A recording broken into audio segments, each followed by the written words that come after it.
pushed upon people, not the way, or grand affections can be pursued.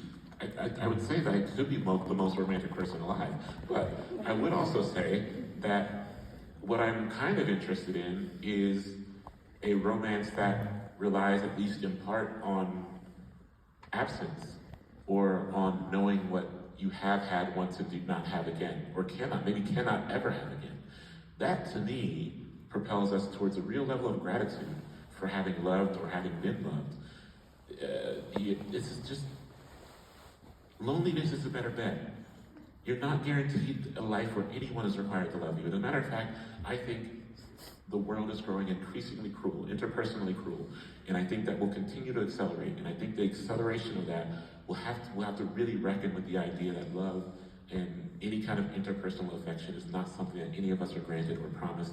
To have it is miraculous. To be alive in the same timeline as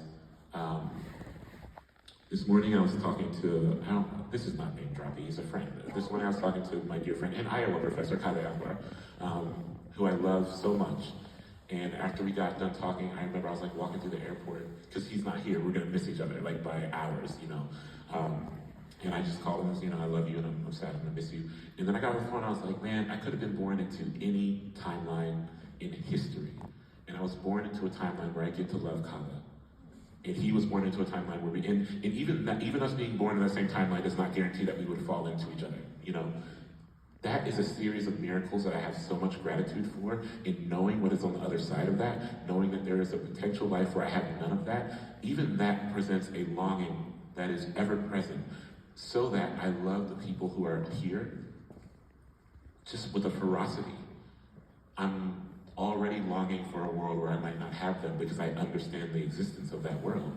I also understand very distinctly, heartbreakingly, that I will not in my life encounter everyone I can possibly love or who will possibly love me. There are a lot of fucking people in the world, and we're not gonna walk across all of them, and they're not all gonna walk across us, and a lot of those people who we do not encounter could love us extremely well. And I mourn that possibility, but even the mourning of that possibility requires me, I think, really rigorously requires me to turn back to the people who are already present and say, okay, since you are here, I have an abundance to offer you, and I will offer that until one of us ends, or until none of us ends. And if we end, I will offer it in whatever life comes after.